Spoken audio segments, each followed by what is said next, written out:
Hey everyone, welcome to my foundation classes your any time classroom. तो guys अभी चल रहा है हमारा बिहार ईएसआई यानी इन्फोर्समेंट सब इंस्पेक्टर का टेस्ट सीरीज। तो चलिए स्टार्ट करते हैं आज का सेट। तो आज का आपका पहला क्वेश्चन है, किस अभिनेत्री ने एक फिटनेस और जीवन शैली के अग्रणी ब्रांड के साथ मिलकर सी गाट री नामक अभियान शुरू किया है।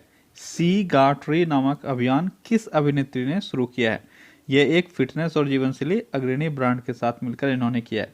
ये है कैटरीना कैफ। ठीक है। अगला क्वेश्चन है, केंद्रीय गृह मंत्रालय ने विदेश यात्राओं से जुड़े तथ्य छिपाने हेतु किस राज्य के विधायक रमेश चेन्नामेनेनी का नागरिकता रद्द कर दिया है? रमेश चेन्नामेनेनी ये किस राज्य के विधायक थे? तो ये थे तेलंगाना के विधायक। ये इंपॉर्टेंट कॉन्सेप्ट है, यहाँ से आपको समझना पड़ेगा क्यों इनका जो विधायक, इस विधायक का जो नागरिकता है वो रद्द क्यों किया गया है। क्योंकि आपको यहाँ के नागरिकता के बारे में एक प्रावधान पता होना चाहिए कि अगर कोई यहाँ के नागरिकता के लिए अप्लाई करता है तो उससे पहले उसको कम से कम 1 साल तक लगातार यहाँ रहना पड़ता है। ठीक है। और इस चेन्नामेनेनी ने इन्होंने क्या किया था, रमेश चेन्नामेनेनी ने इन्होंने अपनी यात्रा की जो डिटेल है उसको इन्होंने छिपाया था कि 1 साल के दरमियान में ये जर्मनी गए थे। ठीक है। और उसकी जानकारी इन्होंने छिपाई, इसके कारण से इनकी नागरिकता रद्द कर दी गई। और अगर कोई भारत का नागरिक नहीं रहे तो वह विधायक भी नहीं रहेगा, क्योंकि वह चुनाव नहीं लड़ सकता है। इसलिए नाम याद रखना, क्या नाम है इनका? रमेश चेन्नामेनेनी। ये विधायक थे लेकिन इनका नागरिकता रद्द कर दिया गया। कहाँ के थे? तेलंगाना के। ठीक है। अगला क्वेश्चन है, निम्नलिखित में से संयुक्त राज्य अमेरिका के किस राज्य की सीमा संयुक्त राज्य के किसी अन्य राज्य की सीमा के साथ साझा नहीं करता है? वह है आपका अलास्का। ठीक है। संयुक्त राज्य अमेरिका का अलास्का और हवाई द्वीप, ये 2 जगह है। और कौन सा है? एक है हवाई द्वीप। ठीक है। यह इसकी सीमा जो है संयुक्त राज्य अमेरिका के किसी अन्य राज्य की सीमा से नहीं मिलता है। अगला क्वेश्चन है, दुनिया की तीसरी सबसे अधिक जनसंख्या वाला देश कौन सा है? तीसरी सबसे अधिक जनसंख्या वाला देश कौन है? यह है यूएसए। ठीक है। दुनिया की पहली सबसे अधिक जनसंख्या वाला देश कौन सा है? यह है चीन। ठीक है। पहले स्थान पे चीन, दूसरे स्थान पे भारत, तीसरे स्थान पे अमेरिका, चौथे स्थान पे इंडोनेशिया, 5वें स्थान पे ब्राजील, 6ठे स्थान पे पाकिस्तान। ठीक है। कम से कम इतना आप याद रखो। ठीक है। तो तीसरे स्थान पे कौन हुआ? अमेरिका। अगला क्वेश्चन है, निम्नलिखित में से कौन सा संयुक्त अरब अमीरात का एक अमीरात नहीं है? तो संयुक्त अरब अमीरात का एक अमीरात इनमें से चारों में से कौन नहीं है? बताओ कौन नहीं है? ये आपका मस्कट। ठीक है। मस्कट संयुक्त अरब अमीरात का अमीरात नहीं है। दुबई, शाहजहां और अबू धाबी, जो रेस्ट आपको दिख रहा है, ये सब वहाँ का अमीरात है। मस्कट क्या है? यह ओमान का सबसे बड़ा शहर है और ओमान की राजधानी भी है मस्कट। ठीक है।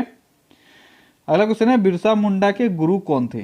बिरसा मुंडा के गुरु कौन थे? जल्दी बताओ कौन थे? ये थे आनंद पांडे। ठीक है। बिरसा मुंडा के गुरु थे आनंद पांडे। अच्छा, बिरसा मुंडा का जन्म कहाँ हुआ था? आपसे अगर ये पूछा जाए किस गांव में, तो बताओ, आता है तो ये हुआ था उली हातू। क्या है नाम गांव का? गांव का नाम है उली हातू। ठीक है। उली हातू गांव में इनका जन्म हुआ था। ये रांची के पास है। ठीक है। 1875 में। क्लियर है। और इनके धार्मिक गुरु कौन थे? आनंद पांडे। इनके पिता का नाम क्या था? सुगना मुंडा। ये भी आपसे अगर पूछ लिया जाए याद रखना, क्या नाम था? सुगना मुंडा। ठीक है। अगला क्वेश्चन है, 1830 के दशक में पटना नगर केंद्र था। तो इन सब में से किस आंदोलन का केंद्र था? 1830, आपको पर्टिकुलर ईयर दे दिया गया। 1830 के दशक में पटना किसका केंद्र था? पटना था वहाबी आंदोलन का केंद्र। ठीक है। वहाबी आंदोलन, और इसके प्रणेता कौन थे? सैयद अहमद बरेलवी। कौन थे? सैयद अहमद बरेलवी इसके प्रणेता थे। ठीक है। अगला क्वेश्चन है, भारत में मोहम्मद गौरी ने किसको प्रथम इक्ता प्रदान किया था? तो मोहम्मद गौरी ने भारत में प्रथम इक्ता किसको प्रदान किया था? ये क्या था? कुतुबुद्दीन ऐबक को। ठीक है। लेकिन अगर आपसे पूछा जाए इक्तादारी प्रथा जो है इसको इसका शुरुआत किसने किया है, तो इसमें आपका आंसर होता है इल्तुतमिश। क्योंकि जो प्रशासनिक तौर पर इक्तादारी प्रथा का व्यापक रूप से इस्तेमाल किया गया था पहली बार, वो इल्तुतमिश के द्वारा ही किया गया था। ठीक है। तो ये आपको याद रखना है। अगला क्वेश्चन है, पहली महिला लोकसभा अध्यक्ष थी, पहली महिला लोकसभा अध्यक्ष कौन थी? आसान सा क्वेश्चन है, ये थी मीरा कुमार। ठीक है, अच्छा कब ये बनी थी बताओ कोई, अगर किसी को याद है तो ये 2009 में चुनी गई थी। कब? 2009 में। ये भी याद रखना, आप तो आपको पता ही है कि पहली ये थी, लेकिन दो चीजें यहां से याद रखना है, कब? 2009 में, और कितनवीं लोकसभा थी वो थी 15वीं लोकसभा। ये दो चीजें आप याद रखना, ये क्वेश्चन बन सकता है। ठीक है, अच्छा मीरा कुमार के बारे में आपको पता होना चाहिए, ये कहाँ से हैं? तो ये अपने बिहार से ही है। ठीक है, कहाँ से हैं? बिहार से। ठीक है, बिहार में कहाँ से? तो सासाराम क्षेत्र का इन्होंने प्रतिनिधित्व किया था लोकसभा में। ठीक है, अगला क्वेश्चन है, पारंपरिक अल्पाहार खांडवी किस भारतीय राज्य से संबंधित है? तो खांडवी किस राज्य से संबंधित है? ये एक तरह का आप स्नैक बोल सकते हो। ठीक है, स्नैक्स है। ठीक है, किस राज्य से संबंधित है? ये गुजरात से संबंधित है। ठीक है, अगला क्वेश्चन है, सल्तनत काल के सिक्के टाका, ससगानी एवं जीतल किन धातुओं से बने थे? इंपॉर्टेंट क्वेश्चन है, याद रखना। ये सल्तनत काल का सिक्का था, क्या क्या था? टाका, ससगानी और जीतल। आपको ये बताना है ये किस चीज से बना हुआ था। तो यह चांदी और तांबा से बना हुआ होता था। ठीक है, अगला क्वेश्चन है, 1857 के विद्रोह ने बिहार के कई नगरों को प्रभावित किया। बिहार के विभिन्न नगरों में विद्रोह के विस्फोट का सही क्रम निम्नलिखित में से कौन प्रस्तुत करता है? तो इसमें से आप ये बताओ, 1857 का जो विद्रोह हुआ था वह किस किस नगरों को प्रभावित कर रहा था? कर्मानुसार आपको बताना है। ठीक है, पहले कहाँ उसके बाद कहाँ। तो आपका सही आंसर इसमें क्या होगा? सही आंसर होगा बी। ठीक है, रोहिणी, पटना, मुजफ्फरपुर और जगदीशपुर। कौन सा हो जाएगा? रोहिणी। अच्छा ये रोहिणी ये देवधर एरिया का है। ठीक है, पटना, मुजफ्फरपुर, उसके बाद जगदीशपुर। तो ये था जो 1857 के विद्रोह में शामिल हुआ था, ये ऑर्डर था। ठीक है, अगला क्वेश्चन है, जब्ती प्रणाली किसकी उपज थी? तो जब्ती प्रणाली किस शासक के वक्त लगाया गया था? ये था अकबर के टाइम में। ठीक है, जब्ती प्रणाली क्या थी? ये एक तरह का टैक्सेशन सिस्टम था। ठीक है, भू राजस्व व्यवस्था था। ये लगाया गया था खालसा भूमि पर। ठीक है, अकबर के टाइम में टोडरमल आप जानते हो इनका भू राजस्व अधिकारी था। ठीक है, उन्होंने ही खालसा भूमि पर एक टैक्स लगाने का सिस्टम बनाया जो जब्ती प्रणाली कहलाया। ठीक है, अगला क्वेश्चन है, तेज हवा वाली रात्रि में ओस नहीं बनती क्यों? तेज हवा वाली रात्रि में ओस क्यों नहीं बनती? क्योंकि वाष्पीकरण की दर तेज होती है, इस कारण से तेज हवा वाली रात्रि में ओस नहीं बन पाता है। अगला क्वेश्चन है, भारत के पहले हिंदी भाषा के अखबार का नाम बताएं जिसे पहली बार 30 मई 1826 को प्रकाशित किया गया था। आसान सा क्वेश्चन है, पहला हिंदी भाषा का अखबार बताना है जो भारत में 1826 ईस्वी में पब्लिश किया गया था। क्या नाम था उसका? जल्दी बताओ क्या नाम था? तो आप सभी को पता होगा, उसका नाम था उदंड मार्तंड। क्या नाम था? उदंड मार्तंड। ठीक है, यह था भारत का पहला हिंदी भाषा का अखबार। इसको कलकत्ता से प्रकाशित किया गया था। अगर ये आपसे पूछा जाए कहां से, तो कलकत्ता से। अगला क्वेश्चन है, इनमें से कौन सी गेहूं की उच्च पैदावार देने वाली बीज किस्म है जिसका भारत की हरित क्रांति में योगदान था? गेहूं का ये एक किस्म है। ठीक है, अधिक पैदावार वाला। तो वो कौन सा किस्म है? वो है आपका लरमा रोजू। लरमा रोजू ये एक गेहूं का किस्म है। ठीक है, अगला क्वेश्चन है, डॉल्फिन वर्गीकृत किए जाते हैं। तो डॉल्फिन किस कैटेगरी के अंतर्गत आता है? तो यह है अस्थनि यानी मैमल्स के अंतर्गत। और बिहार में भागलपुर क्षेत्र जो है वो डॉल्फिन के लिए बहुत ही फेमस है। यहाँ पे अभी रिसेंटली एक डॉल्फिन का प्रजनन केंद्र भी बनाया गया है। अगला क्वेश्चन है, ग्रीन पीस क्या है? ग्रीन पीस क्या है? तो ग्रीन पीस क्या है? ग्रीन पीस पर्यावरण समर्थकों का एक अंतर्राष्ट्रीय संगठन है। अगला क्वेश्चन है, अच्छा ग्रीन पीस ने अभी इधर एक रिपोर्ट जारी किया है, उसके अनुसार ग्रीन पीस के अनुसार भारत का सबसे पॉल्यूटेड शहर कौन सा है? जल्दी बताओ। ये आपका झरिया, झारखंड का एक शहर है झरिया जो कोयला के लिए फेमस है, उसको ग्रीन पीस ने सबसे पॉल्यूटेड शहर बताया है। अगला क्वेश्चन है, विक्रम सेठ द्वारा लिखी गई कौन सी किताब एक कविता के रूप में 10 नीति कथाओं का संग्रह है? किसके द्वारा लिखी गई है? विक्रम सेठ के द्वारा। तो कौन सा वो किताब है? वो है बिस्टली टेल्स। क्या है? बिस्टली टेल्स। विक्रम सेठ ने इसको लिखा है और एक कविता के रूप में 10 नीति कथाओं का इसमें वर्णन मिलेगा आपको। अगला क्वेश्चन है, किस अधिवेशन में होम रूल समर्थक अपनी राजनीतिक शक्ति को सफलतापूर्वक प्रदर्शन कर सके? तो आपको बताना है वो कौन सा अधिवेशन था। कौन सा अधिवेशन था? होम रूल लीग की स्थापना किस वर्ष हुई? आपको पता होना चाहिए 1916 में। तो ये सब तो इसी तरह से कट जाएगा। ठीक है, तो आपका सही आंसर क्या होगा? एक, कांग्रेस का 1916 का लखनऊ अधिवेशन। ठीक है, अगला क्वेश्चन है, चीनी यात्री इत्सिंग ने बिहार का भ्रमण किया था लगभग कब? तो चीनी यात्री हैं इत्सिंग, इन्होंने बिहार का भ्रमण लगभग 637 ईस्वी में किया था। ठीक है, और इनके बारे में पता होना चाहिए इत्सिंग के बारे में, ये भारत में लगभग 25 वर्षों तक रहे थे। अगला क्वेश्चन है, बिहार के सुप्रसिद्ध संत शरफुद्दीन मेनेरी का संबंध सूफियों के किस संप्रदाय से? ये आपको बताना है। क्या है नाम इनका? शरफुद्दीन मेनेरी। ये एक बिहार के सुप्रसिद्ध संत रहे हैं। सूफियों के किस संप्रदाय से ये संबंधित थे? किस संप्रदाय से? ये थे फिरदौसी संप्रदाय से। ठीक है, अगला क्वेश्चन है, उस क्षेत्र की पहचान कीजिए जहां से यूरोप वासियों को सर्वोत्तम सोरा और अफीम प्राप्त होता था। देखो यहाँ पे बहुत बार ऐसा हुआ है, अफीम के साथ आपको कुछ और डाल के पूछ लिया जाता है, लेकिन आपको फोकस जो है वो अफीम पे करना है। ठीक है, हमेशा आपका आंसर सही होगा। तो वो था बिहार। ठीक है, सर्वोत्तम क्वालिटी का अफीम बिहार से ही प्राप्त हुआ था। अगला क्वेश्चन है, 1856 में निम्नलिखित कानून पारित हुए। 1856 में कौन कौन सा कानून पारित हुआ ये आपको बताना है। धार्मिक असुविधा कानून, सती निषेध रेगुलेशन 17, हिंदू विधवा पुनर्विवाह कानून और राज हड़पने का सिद्धांत। इसमें से 1856 में कौन सा कानून पारित हुआ था? तो अब धार्मिक असुविधा कानून ये पारित हुआ था, हाँ हुआ था। सती निषेध रेगुलेशन ये नहीं पारित हुआ था। आपको पता है सती प्रथा का अंत कब हुआ था? ये 1829 ईस्वी में हुआ था। इसके बाद हिंदू विधवा पुनर्विवाह कानून, तो ये 1856 में पारित हुआ था कैनिंग के टाइम में। ठीक है, राज हड़पने का सिद्धांत ये 1853 ईस्वी में, सॉरी 1853 में नहीं, 1848 ईस्वी में डलहौजी के द्वारा लाया गया था। 56 में ये भी नहीं होगा, क्योंकि 56 में राज हड़पने की नीति को समाप्त कर दिया गया था, ये भी याद रखना। ठीक है, कैनिंग ने आते ही 1856 में इसको समाप्त कर दिया था। आपका सही आंसर कौन सा हो जाएगा? 1 और 3। तो आपका 1 सही ऑप्शन होगा। ठीक है, इसको याद रखना है, अच्छा क्वेश्चन था। अगला क्वेश्चन है, महाराष्ट्र के किस सुधारक को लोकहितवादी कहा जाता है? लोकहितवादी नहीं, लोकहितवादी। ठीक है, लोकहितवादी कहा जाता है। किस सुधारक को लोकहितवादी कहा जाता है? ये कहा जाता है गोपाल हरि देशमुख को। क्या कहा जाता है? लोकहितवादी। ठीक है, कहां से बिलोंग करते थे गोपाल हरि देशमुख? ये महाराष्ट्र से बिलोंग करते थे।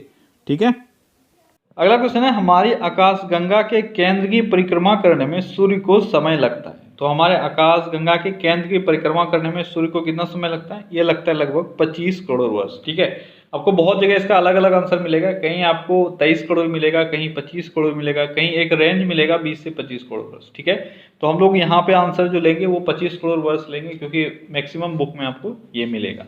ठीक है, अगला क्वेश्चन है, फरवरी 1948 में भारतीय संविधान के प्रारंभिक मसौदे को किसने तैयार किया था? जल्दी बताओ। 1948 में भारतीय संविधान के प्रारंभिक मसौदे को किसने तैयार किया था? कौन होगा? बेनेगल नरसिंह राव, जिसको हम लोग BN राव के नाम से जानते हैं। ठीक है, और BR अम्बेडकर, जब इन्होंने BN राव ने मसौदा तैयार किया था तो उस वक्त अध्यक्ष कौन थे? अगर ये आपसे पूछा जाए तो होगा BR अम्बेडकर। ठीक है, अगला क्वेश्चन है, निम्नलिखित में से कौन भूमि बंधित नदी है? यानी लैंडलॉक नदी है। भूमि बंधित नदी वही हो गया लैंडलॉक नदी। तो इसमें से कौन सा एक लैंडलॉक नदी है? देखो, लैंडलॉक्ड कहने का मतलब यहाँ पे ये है कि ये चालू होके भूमि में ही खत्म हो जाती है। अगर ये आपसे पूछा जाता तो आप इसको आसानी से कर पाते थे, इसलिए ना ये लैंडलॉक्ड हुआ, क्योंकि अक्सर जो नदियां हैं वो जाके समुद्र में मिल जाती है, लेकिन ये लैंड में ही कहीं ना कहीं लुप्त हो जाती है। और अब आपके लिए क्वेश्चन आसान हो गया, वो है लूनी। क्योंकि लूनी आप जानते हो, लूनी समुद्र में मिलने से पहले गुजरात की जो कच्छ का रण है वहां पे विलुप्त हो जाती है, ये आगे बढ़ी नहीं पड़ती है। ठीक है, तो आपको ये याद रखना है। अगला क्वेश्चन है, लावनी किस भारतीय राज्य का प्रसिद्ध लोक नृत्य है? लावनी कहाँ का है? आसान सा क्वेश्चन, ये है महाराष्ट्र। ठीक है, अगला क्वेश्चन है, छोटा नागपुर पठार कैसा भूमि है? ये आपको बताना है। छोटा नागपुर पठार कैसा है? यह एक संप्राय भूमि है। कैसा भूमि है? यह एक संप्राय भूमि है। और कहाँ ये फैला हुआ है, कहाँ इसका विस्तार है? ये आपके झारखंड में पड़ता है।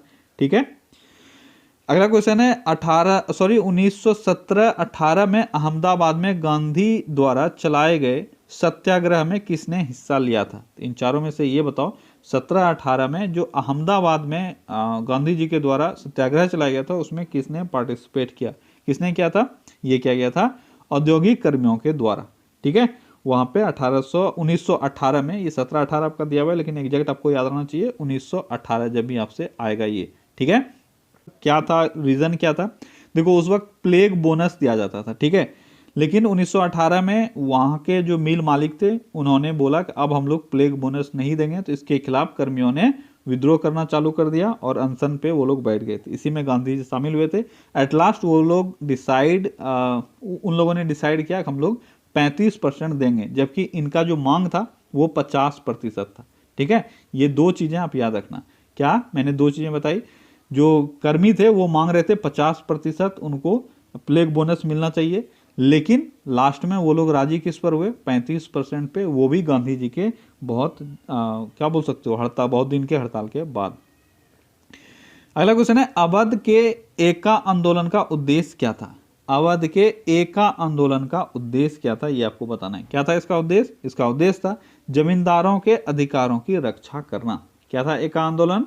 एका आंदोलन भारतीय स्वतंत्रता संग्राम का एक बहुत ही इंपॉर्टेंट इंसिडेंट है। ठीक है, यूपी हरदोई वाले एरिया में, ठीक है, यूपी का जो एरिया है हरदोई, सीतापुर, इन सब जिलों में जो ये आंदोलन है उसको किया गया था। क्यों? क्योंकि लगान बहुत अधिक वसूला जा रहा था उस वक्त अवध के किसानों से, तो अवध के किसानों ने ही यह आंदोलन चलाया था। ठीक है, और इसमें कुछ जमींदार भी शामिल थे।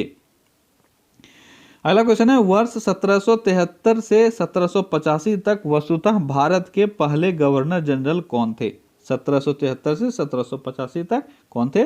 Warren Hastings. ठीक है, कब से कब तक? 1773 से 1785 तक। अगला क्वेश्चन है निवेश जानकारी और क्रेडिट रेटिंग एजेंसी का मुख्यालय कहाँ है? जल्दी बताओ। ICRA, इसका मुख्यालय कहाँ है? इसका मुख्यालय कहाँ है? इसका मुख्यालय है गुरुग्राम में। कहाँ है ICRA का मुख्यालय? गुरुग्राम में। ठीक है, क्रेडिट रेटिंग एजेंसी। ठीक है, अगला क्वेश्चन है भारतीय संविधान के निम्नलिखित अनुच्छेदों में से कौन राज्य की विधानसभाओं के निर्वाचन का प्रावधान प्रस्तुत करता है? राज्य के विधानसभा के निर्वाचन का प्रावधान कौन सा अनुच्छेद प्रस्तुत करता है? बहुत ही अच्छा क्वेश्चन, जल्दी बताओ कौन सा अनुच्छेद है वो है अनुच्छेद 170। ठीक है, कौन सा अनुच्छेद है? अनुच्छेद 170। ये राज्य के विधानसभाओं के निर्वाचन का प्रावधान प्रस्तुत करता है। अगला क्वेश्चन है निम्नलिखित तत्वों में से किस एक की संयोजकता 3 है? किस एक की संयोजकता 3 है? जल्दी बताओ किसका संयोजकता 3 है?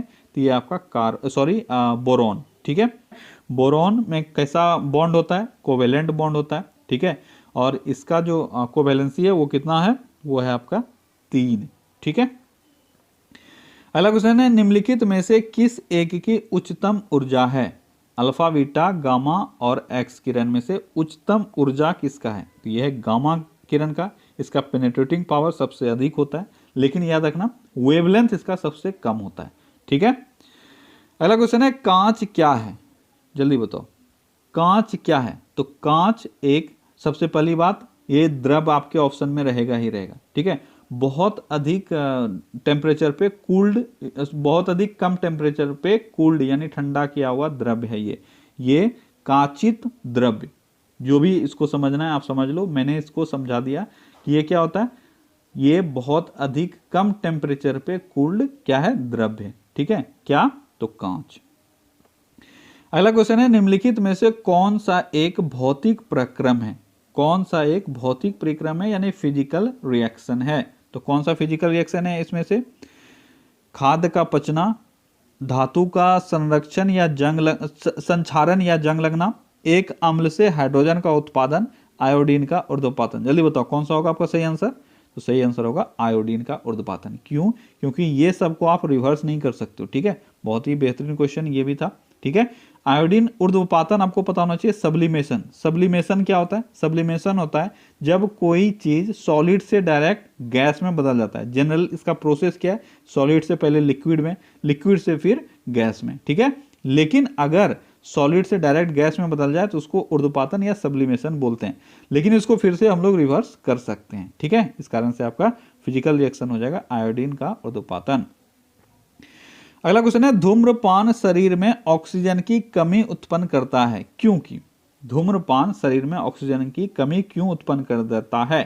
क्यों कर देता है? क्योंकि रक्त में O2 का अंश इसके कारण से घटने लगता है।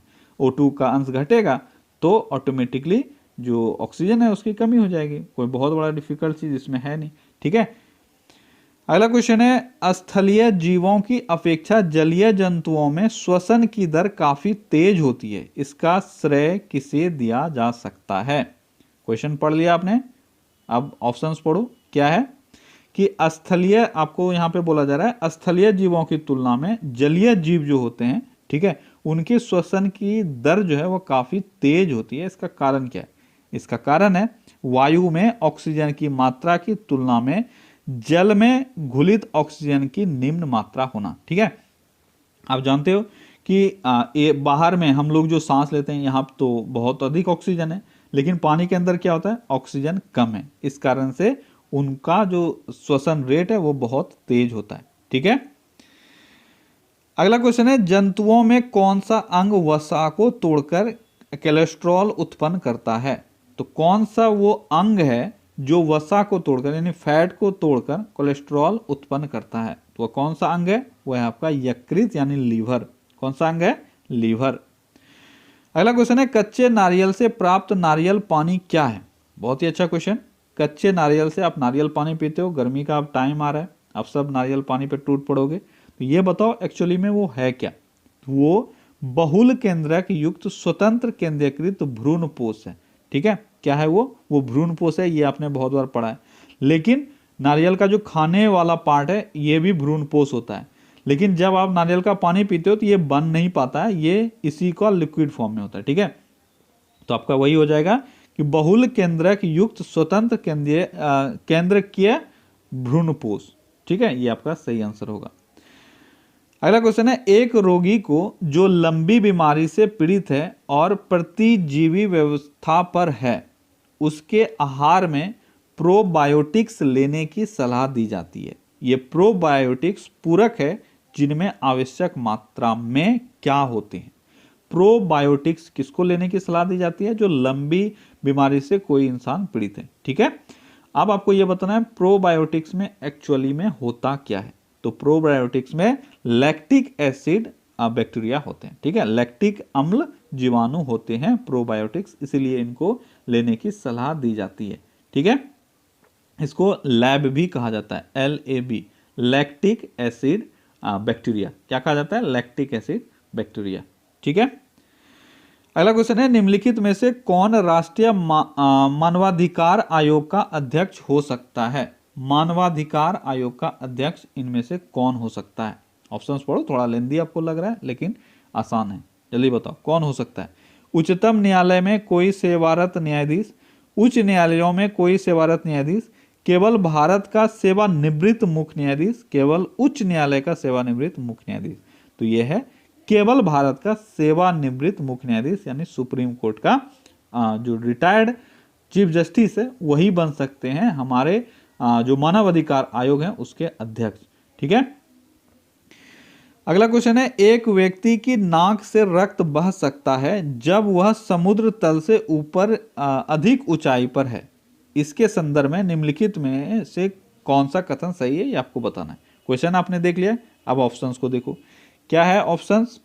क्वेश्चन क्या था कि अगर आप सी लेवल से अधिक ऊंचाई पर जाते हो, मान लो कोई पहाड़ है वहां पे आप पहुंच गए हो, तो आपके नाक से खून जा सकता है। इसका क्या कारण हो सकता है? ऑप्शंस पढ़ो, थोड़ा लेंदी ऑप्शन जरूर है लेकिन अच्छा क्वेश्चन है, तो मैं पढ़ देता हूं आप लोगों के लिए, जल्दी जल्दी सुन लेना।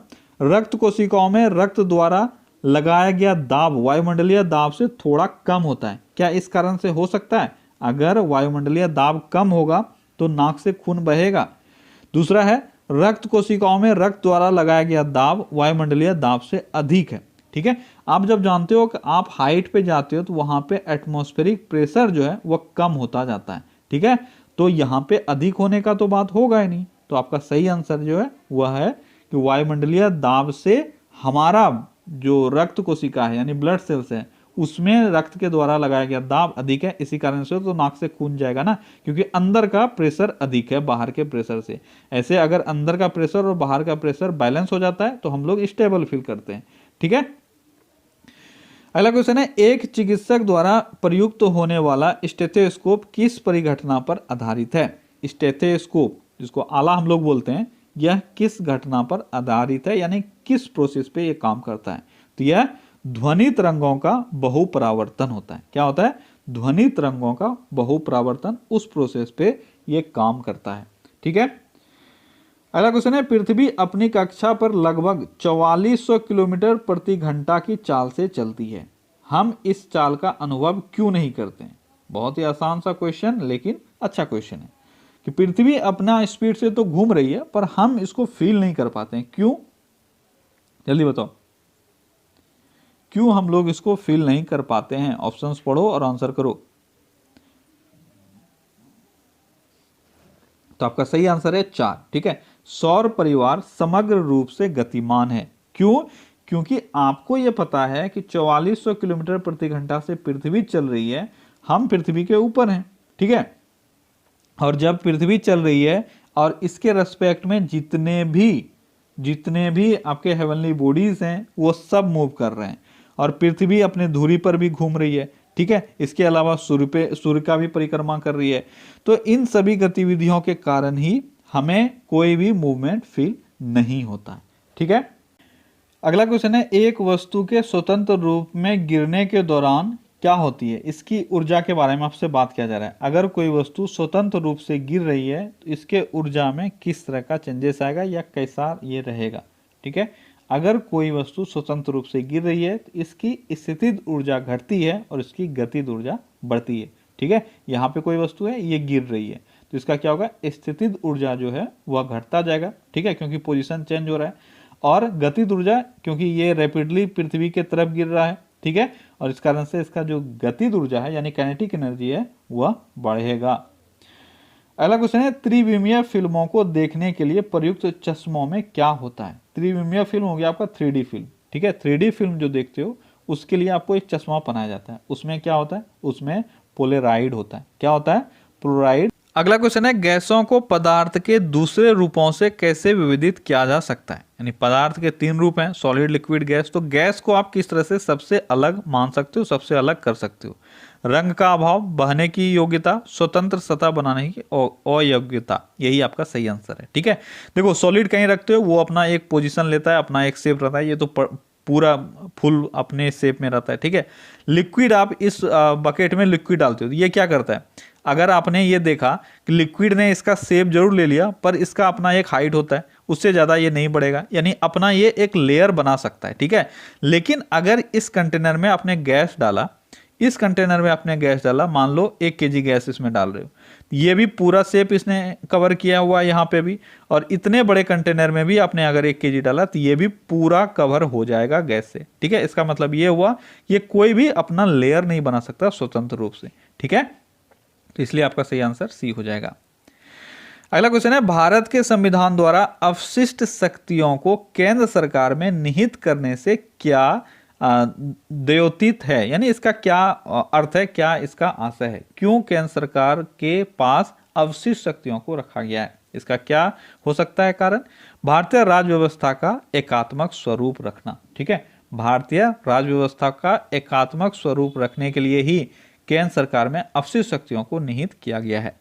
अगला क्वेश्चन है, बर्फ शुद्ध जल से हल्की है और सतह पर तैरती है, निम्नलिखित कथनों में से कौन सा एक इस परिघटना की सही व्याख्या करता है? क्वेश्चन आपने देख लिया। क्वेश्चन क्या है कि बर्फ शुद्ध जल से हल्की होती है, ये आपको पता है, और सतह पर तैरती भी है। तो क्या एक 4 जो ऑप्शन दिए हुए हैं इसमें से क्या एक कारण हो सकता है जिसके कारण से ये घटना होती है? जल्दी बताओ।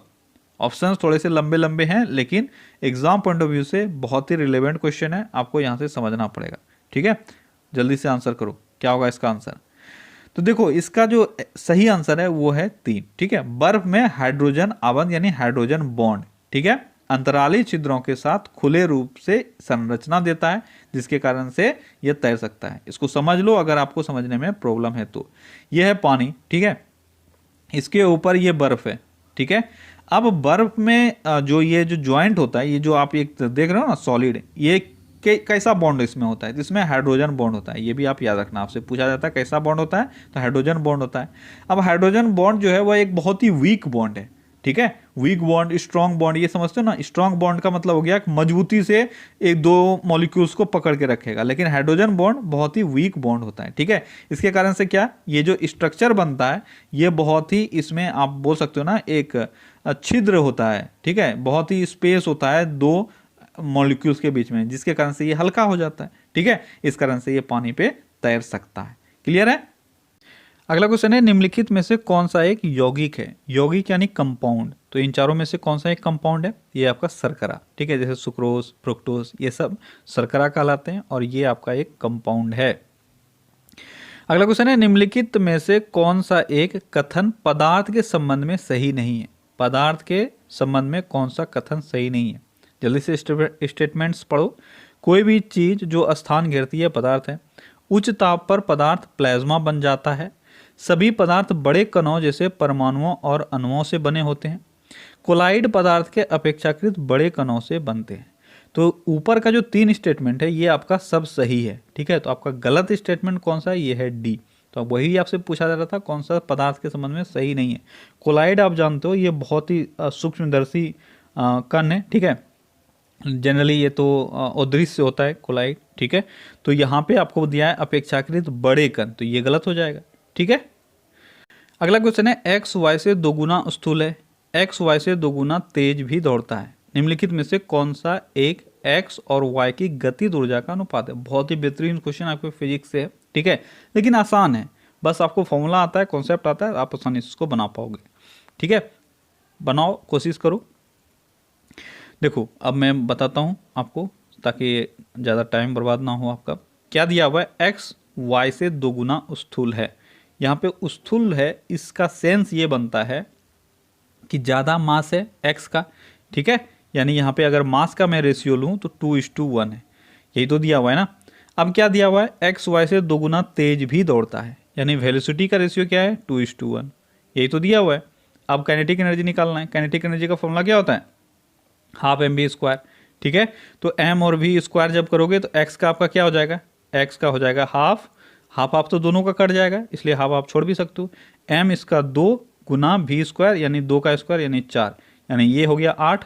और y का जब आप निकालोगे तो यहाँ पे m भी 1 है, ठीक है, और v भी 1 है। 1 × 1² तो 1 ही होगा, यानी आपका सही आंसर क्या हो जाएगा, 8:1। ये चीज़ समझ में आया, ठीक है। तो आपका सही आंसर क्या हो जाएगा, 8:1। क्लियर है, इसमें डाउट नहीं होना चाहिए। बस एक ही कॉन्सेप्ट है आपका, हाफ mv²। मैंने रेशियो जो लिखा वो आप समझ लो। तो एक का हो जाएगा हाफ इंटू 2 का स्क्वायर, और दूसरा का 1 आया तो 1 का स्क्वायर, ठीक है। अगला क्वेश्चन है, निम्नलिखित में से कौन सा एक खर्च भारत की संचित निधि पर प्रभावित नहीं किया जाएगा। यानी संचित निधि से कौन सा एक ऐसा खर्च है जो नहीं एक्सपेंड किया, सॉरी क्या बोल सकते हो आप, स्पेंड किया जाता है, ठीक है। संचित निधि से वो खर्च नहीं होता है, तो वो कौन सा है। ऑप्शंस पढ़ो। तो आपका सही जो आंसर है वह है डी ऑप्शन, ठीक है। वह राशि जो प्राकृतिक आपदाओं में हुए खर्च को चुकाने के लिए आवश्यक होते हैं, उनको हम लोग किस फंड से निकालते हैं, आकस्मिक निधि, ठीक है। इसको क्या बोलते हैं, आकस्मिक निधि। और ये संचित निधि के द्वारा नहीं लिया जाता है, ठीक है। और यह कौन सा अनुच्छेद के अंतर्गत ये आता है, ये आपका आता है 267(1), ठीक है। 267(1) के तहत ये खर्च किया जाता है, ठीक है। देखो ऑप्शंस जरूर लेंदी हैं, पर आपको कॉन्सेप्ट सीखना है, ठीक है। अगर कॉन्सेप्ट आपको आता है तो आंसर आपके लिए टफ नहीं होता है। एग्जाम में भी तो यही होता है, बस आपको कॉन्सेप्ट दिमाग में क्लियर रहना चाहिए। अगला क्वेश्चन है, निम्नलिखित में से कौन सी एक भारतीय सेना की सबसे पुरानी रेजिमेंट है। भारतीय सेना की सबसे पुरानी रेजिमेंट कौन सी है वो है मद्रास रेजिमेंट, ठीक है। मद्रास रेजिमेंट भारतीय सेना की सबसे पुरानी रेजिमेंट है। अगला क्वेश्चन है, 35 डिग्री दक्षिण और 80 डिग्री पश्चिम में स्थित एक स्थान की प्रतिव्यासांत स्थिति क्या है। ये प्रतिव्यासांत स्थिति क्या हुआ, इसको इंग्लिश में बोलते हैं एंटीपोड, ठीक है। क्या बोलते हैं, एंटीपोड। बहुत इंपॉर्टेंट क्वेश्चन है, शायद आपने इससे पहले इसको नहीं पढ़ा होगा। अगर पढ़ा है आपने तो अच्छी बात है, ठीक है। आपको एंटीपोड निकालना है।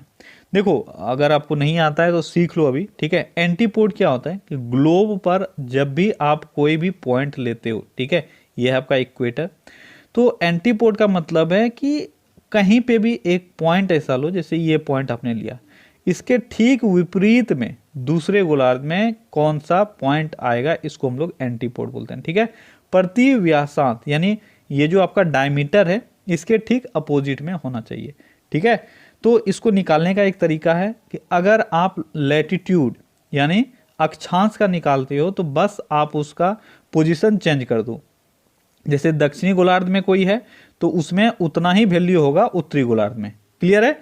लैटिट्यूड चेंज करने में टेंशन नहीं है, बस आप उसका पोजीशन चेंज कर दो, आपका आंसर सही हो जाएगा। लेकिन जब आप देशांतर का निकालते हो यानी लॉन्गिट्यूड का एंटीपोड निकालते हो तब आपको थोड़ा सा सोचना है। क्या सोचना है? उसको 180 में हम लोग माइनस करके निकालते हैं, ठीक है। तो यहाँ आपका सही आंसर क्या होगा? 35 डिग्री दक्षिण और 80 डिग्री पश्चिम। तो दक्षिण है यानी यहाँ पे लैटिट्यूड का बात किया जा रहा है, ठीक है। तो 35 डिग्री लैटिट्यूड मान लो इस पॉइंट पे आएगा, तो आपको इसका एंटीपोड निकालना है, तो आपका क्या हो जाएगा? 35 डिग्री उत्तर। तो आपका सही आंसर जो है वह बी हो सकता है, 35 डिग्री उत्तर। और दूसरा है 80 डिग्री पश्चिम, यानी ये आपका लाइन कौन सा हुआ? ये देशांतर लाइन हुआ। और देशांतर लाइन को निकालने के लिए मैंने क्या बताया कि इसका 80 डिग्री पश्चिम का एंटीपोड क्या होगा? 180 माइनस 80 यानी 100, ठीक है। तो देशांतर हो गया आपका 100 डिग्री पूर्व, साइन भी बदल जाएगा और आपका पोजीशन भी बदल जाएगा। पश्चिम पूर्व बन जाएगा, यहाँ दक्षिण का उत्तर बन जाएगा, लेकिन अक्षांश में वैल्यू वही रहेगा और देशांतर में 180 में उसको माइनस करेंगे, तो आपका सही आंसर 2 होगा, ठीक है।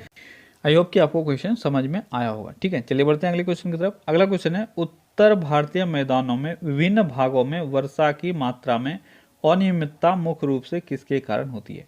उत्तरी भारतीय मैदान का अगर बात करोगे आप तो वहाँ पे वर्षा की बहुत अधिक अनियमितता देखने को मिलती है वर्षा में, ठीक है। इसका कारण क्या है? इसका कारण है निम्न दबाव द्रोणिका के अक्ष की स्थिति में विभिन्नता, ठीक है। निम्न दबाव द्रोणिका, ये द्रोणिका मानसून द्रोणिका है, ठीक है। और इसके अक्ष में अलग अलग जगह पे अलग अलग पोजीशन पे अलग अलग चीज़ें पाई जाती है, अलग अलग इसका इंटेंसिटी होता है। इसी कारण से अलग अलग क्षेत्र में आपको वर्षा की मात्रा भी अलग अलग मिलती है। अगला क्वेश्चन है, समुद्री जल की लवणता घटती है जब? समुद्री जल की लवणता कब घट जाती है? तो कब घट जाती है? जब बारिश अधिक होगी तो समुद्री जल की लवणता घट जाएगी ऑटोमेटिकली, ठीक है। क्योंकि क्या होता है, खारे पानी में आप मीठे पानी को मिला रहे हो तो लवणता घट जाएगा। अगला क्वेश्चन है, निम्नलिखित में से कौन सा भारत में गंभीर जल सर्वमौसम सागर तट है? कौन सा गंभीर जल सर्वमौसम सागर तट है? कौन सा है वो है आपका पारादीप, ठीक है। उड़ीसा के तट से सटा हुआ ये है, ठीक है, पारादीप। ये सभी मौसम के अनुकूल गहरा समुद्री बंदरगाह है, ठीक है, इसलिए हम लोग इसको सर्व मौसम सागर तट बोलते हैं।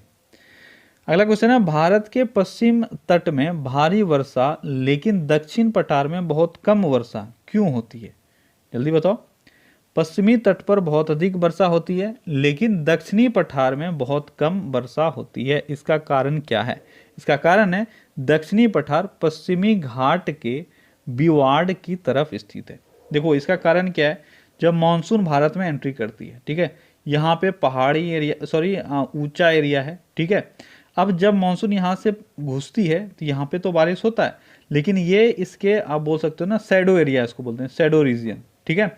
ये शैडो रीजन में पड़ जाता है, जिसके कारण से क्या होता है, मानसून आगे की तरफ चल जाती है और यहाँ पे बारिश नहीं हो पाता है। इसको आप ध्यान में रखना, ठीक है। इसको क्या बोलते हैं? शैडो रीजन, ठीक है। इसी को हिंदी में लिखा हुआ है, क्या लिखा हुआ है आपका यहाँ पे? बिवाड़ की तरफ पड़ता है, पश्चिमी घाट के बिवाड़ की तरफ पड़ता है। अगला क्वेश्चन है, समलवन रेखा एक काल्पनिक रेखा है जो उन स्थानों को जोड़ती है जहां समान लवणता पाई जाती है। क्या डिफिकल्टी हुआ? इंग्लिश में ये रहे तो थोड़ा सा आपके लिए डिफिकल्ट हो भी जाता है। आइसोहेलाइन इसको बोलते हैं, क्या बोलते हैं? आइसोहेलाइन, ठीक है। अगला क्वेश्चन है, निम्नलिखित कथनों में से कौन सा कथन सरक्रीक के विषय में सही है? सरक्रीक के विषय में कौन सा स्टेटमेंट सही है, बताओ। सरक्रीक रेखा बहुत बार आपने पढ़ा है, सरक्रीक रेखा। तो यह गुजरात और पाकिस्तान से सिंध प्रांत के बीच सीमा बनाती है। ठीक है, आप जानते हो यह सबसे पश्चिमी बिंदु है भारत का, और यह गुजरात और पाकिस्तान से सिंध प्रांत के बीच सीमा बनाती है। अगला क्वेश्चन है, जो पौधे एक ऋतु में मृदुद्भिद की तरह और दूसरी ऋतु में जलोद्भिद की तरह व्यवहार करते हैं उन्हें क्या कहते हैं? बहुत ही अच्छा क्वेश्चन, जल्दी से आंसर करो। उनको क्या कहा जाता है? उनको क्या कहा जाता है? हेलियोट्रोपिक। क्या कहा जाता है? हेलियोट्रोपिक। ठीक है, हेलियोट्रोपिक जो शब्द है, ठीक है, उसका प्रयोग उन पौधों के लिए किया जाता है जो एक ऋतु में जीरोफाइट्स की तरह काम करता है, यानी मृदुद्भिद आपका जीरोफाइट्स हो गया। ठीक है, वहीं दूसरे मौसम में हाइड्रोफाइट्स की तरह काम करते हैं, यानी जलोद्भिद की तरह काम करते हैं, तो उसको बोलते हैं हेलियोट्रोपिक। ठीक है, अगला क्वेश्चन है, नीचे दिए गए युग्मों में से कौन सा एक सही सुमेलित है? तो आपको दिख रहा है उष्णकटिबंधीय चक्रवात है, दूसरा उसका अवस्थान यानी कौन से देश में वो ज़्यादा पॉपुलर है वो आपको दिया हुआ है। हरिकेन ऑस्ट्रेलिया, ये गलत है, हरिकेन अमेरिका में पॉपुलर है। विली विली जापान, ये गलत है, विली विली ऑस्ट्रेलिया में पॉपुलर है। ठीक है, बाग्यो फिलीपींस, ये आपका सही है, बाग्यो फिलीपींस में पॉपुलर है। टाइफून, ये उत्तर अटलांटिक में नहीं, ये आपका फिलीपींस, चाइना, ठीक है, जापान, इन सब एरिया में टाइफून आता है। तो आपका सही जो आंसर है वो है बाग्यो फिलीपींस। ठीक है, अगला क्वेश्चन है, निम्नलिखित में से किस एक को किसी आसन्न सुनामी की प्राथमिक चेतावनी माना जा सकता है? तो किसको आप किसी भी सुनामी का प्राथमिक चेतावनी मान सकते हो? वो क्या है? वो है जल का थल की ओर तीव्र संचालन। क्या है कि जल अगर जमीन की तरफ, समुद्र में जल अगर जमीन की तरफ बहुत ही तेजी से बढ़ने लगे तो इसका मतलब कुछ गड़बड़ होने वाला है।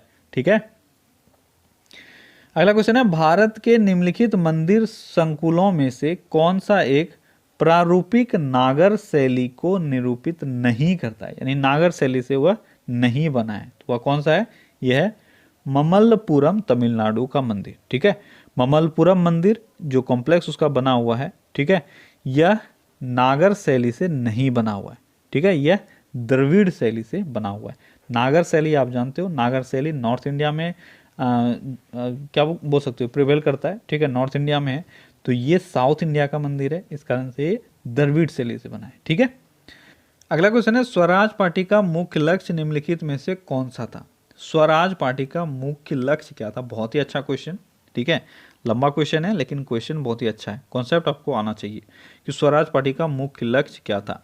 तो आपका सही आंसर जो है वह है 3। ठीक है, स्वराज पार्टी का देखो मुख्य लक्ष्य क्या था?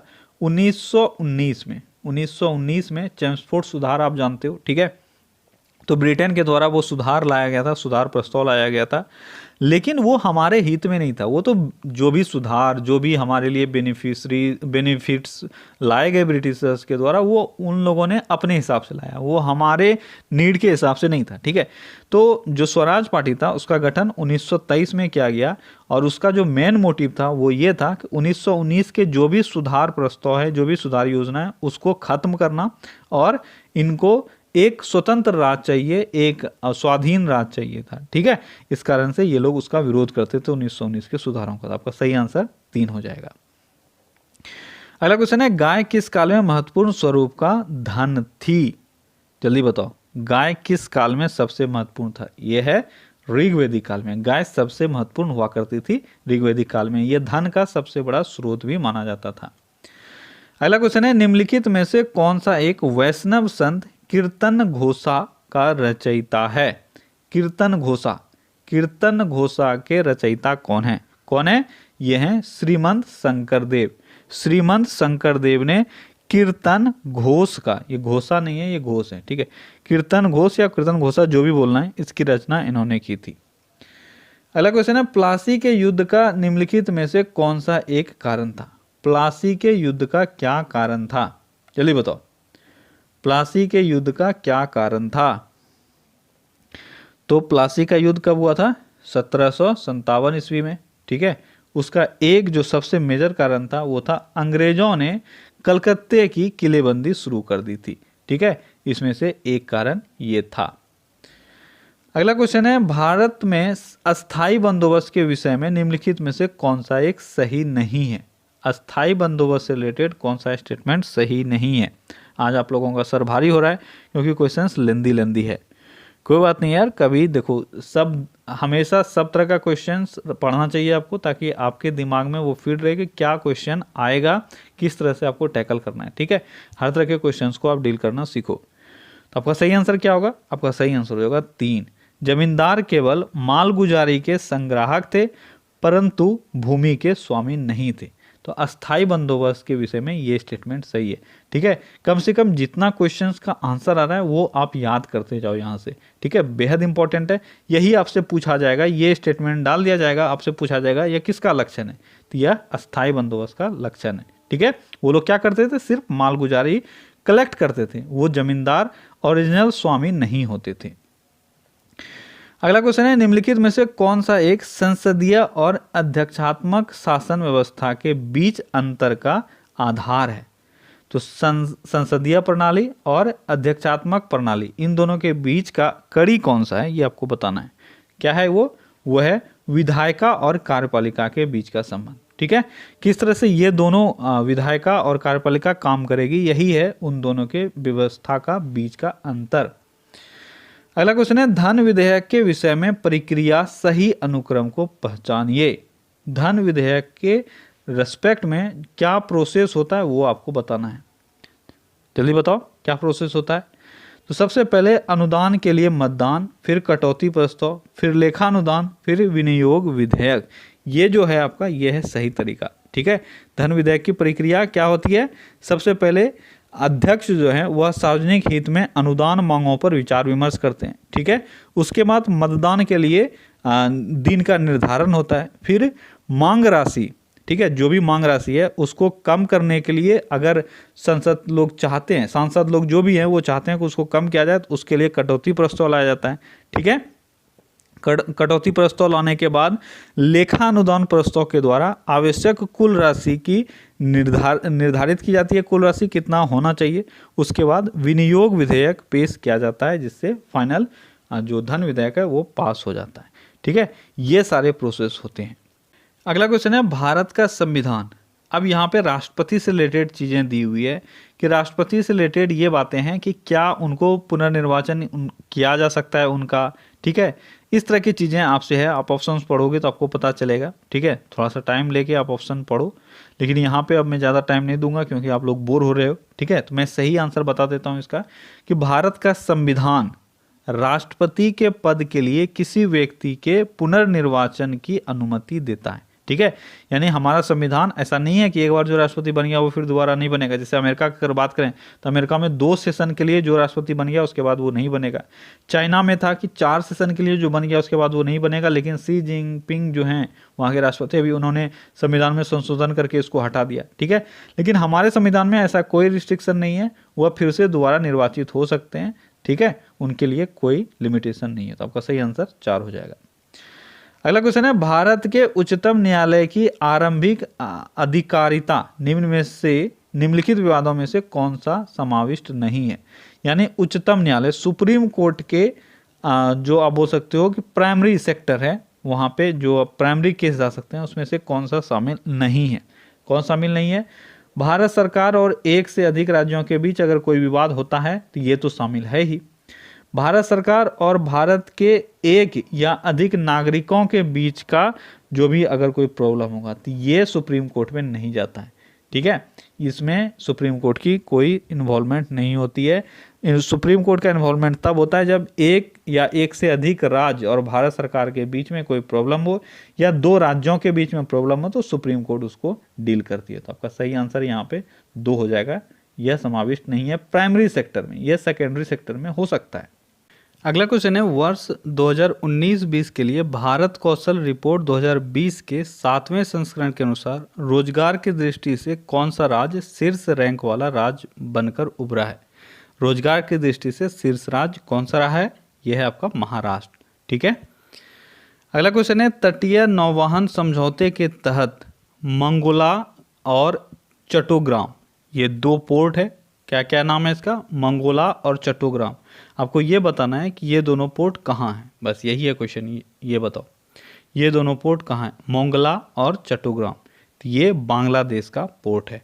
ठीक है, अगला क्वेश्चन है, 10 दिसंबर 2019 को 3 साल के लिए एथलेटिक और कैजुअल फुटवेयर फर्म प्यूमा के लिए ब्रांड एम्बेसडर के रूप में किसे नियुक्त किया गया है?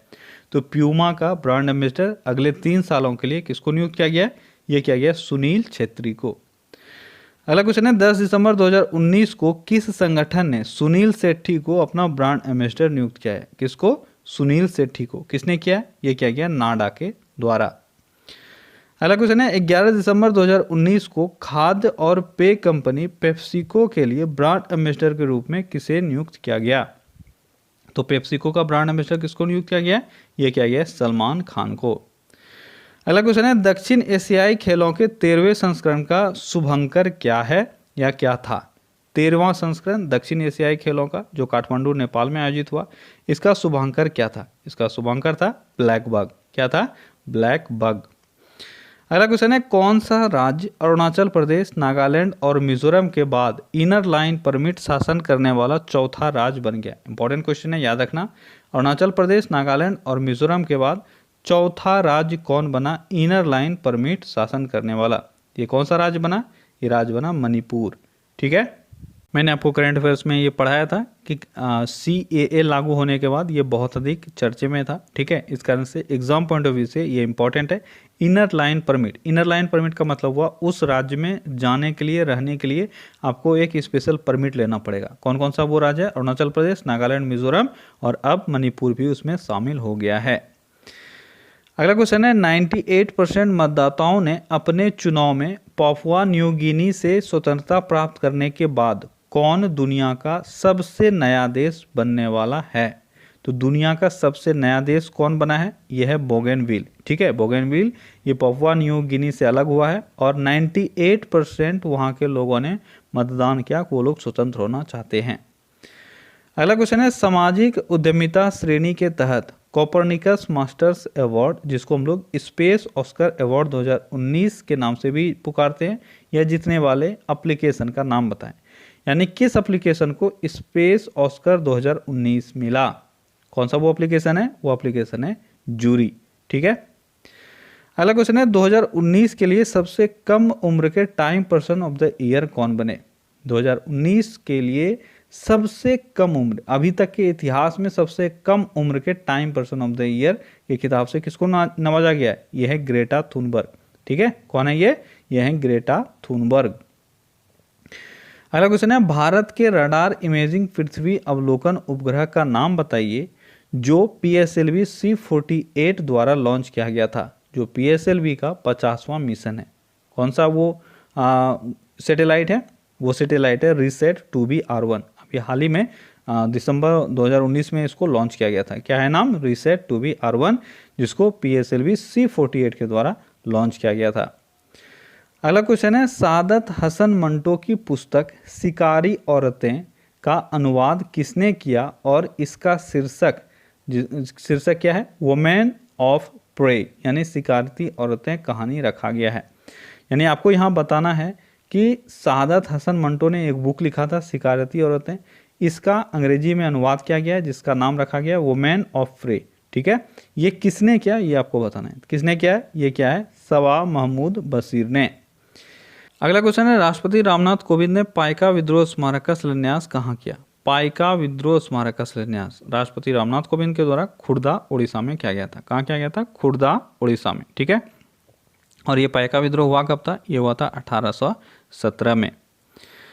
अगला क्वेश्चन है निर्माणाधीन 700 किलोमीटर मुंबई नागपुर सुपर संचार समृद्धि एक्सप्रेस के नाम पर किसका नाम रखा जाना है?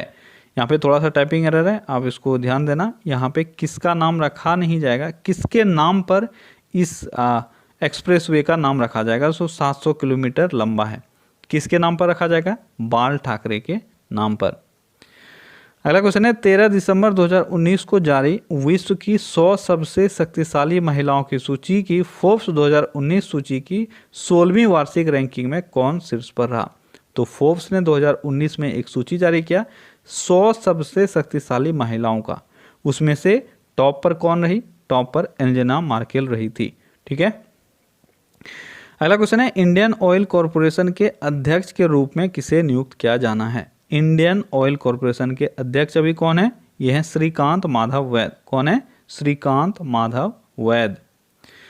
अगला क्वेश्चन है, नागरिकता संशोधन अधिनियम 2019 द्वारा किस अधिनियम में संशोधन किया जाएगा, नहीं किया गया। ठीक है, आप जानते हो ये CAA बन चुका है, यानी एक्ट बन चुका है। ठीक है, पहले ये बिल आया फिर आपका एक्ट बना, तो आपको ये बताना है किस अधिनियम में संशोधन हुआ। तो ये हुआ नागरिकता अधिनियम 1955 में। किसमें? नागरिकता अधिनियम 1955 में। अगला क्वेश्चन है, संविधान के किस अनुसूची में कहा गया है कि असम, मेघालय, मिजोरम और त्रिपुरा के जनजातीय क्षेत्र नागरिकता संशोधन अधिनियम 2019 से प्रभावित नहीं होंगे। तो अभी जो CAA जो ये एक्ट बना, इससे कौन सा क्षेत्र प्रभावित नहीं होगा? असम, मेघालय, मिजोरम और त्रिपुरा का जनजातीय क्षेत्र। ठीक है, अब आपको ये बताना है किस अनुसूची में ये कहा गया है। तो ये कहा गया है 6ठे अनुसूची में। अगला क्वेश्चन है, geo science the basic science for sustainable development. Geo science the basic science for sustainable development विषय के साथ 36वीं अंतर्राष्ट्रीय भूवैज्ञानिक कांग्रेस कहाँ आयोजित होगी या कहाँ आयोजित हुई? 36वीं अंतर्राष्ट्रीय भूवैज्ञानिक कांग्रेस, इसका आयोजन कहाँ हुआ था? इसका आयोजन हुआ था नई दिल्ली, भारत में। अगला क्वेश्चन है, आर्थिक जनगणना का डैश संस्करण नई दिल्ली में हाल ही में पहली डिजिटल जनगणना शुरू की गई। तो पहली डिजिटल जनगणना के रूप में अभी हाल ही में आर्थिक जनगणना किया गया है। अब आपको ये बताना है ये कितनवां संस्करण था। तो यह था 7वां संस्करण। ठीक है, और पहला जनगणना आर्थिक जनगणना कब हुआ था? ये हुआ था 1977 में, ये भी याद रखना। पहला आर्थिक जनगणना कब हुआ था? 1977 में। और इस बार जो किया गया वो था 7वां। अच्छा, इससे पहले जो छठा किया गया था वो कब किया गया था? वो किया गया था 2013 में। ठीक है, ये 2-3 बातें हैं जिसको आपको याद रखनी है। ठीक है, तो ओके गाइस, तो ये था आज का टॉप 100 क्वेश्चंस। आई होप कि आज आपने बहुत चीज़ सीखा होगा। भले ही आज का सेट आपको थोड़ा सा बोरिंग लगा होगा, पर क्वेश्चन सारे इंपॉर्टेंट हैं और बेहद इंपॉर्टेंट है। ठीक है, अगर आपने अटैम्प्ट अच्छे से नहीं किया है और आपका बहुत सारा गलत हुआ है, ठीक है, अगर किसी का भी 70-80 सही हो रहा है तो ठीक है, नहीं तो आप इसको री अटैम्प्ट करो, क्योंकि यहीं से आपका 4-5 क्वेश्चन जो लेंदी रहता है, लगभग 15 से 20 क्वेश्चन आपका आने वाले एग्जाम में लेंदी रहने वाला है, तो वो आपको प्रैक्टिस यहीं से करना है। अगर आपका गलत ज़्यादा हुआ है तो आप इसको री अटेम्प्ट जरूर करना। ठीक है, चलिए कल फिर से मिलते हैं अगले सेट में। Till then take care, bye bye.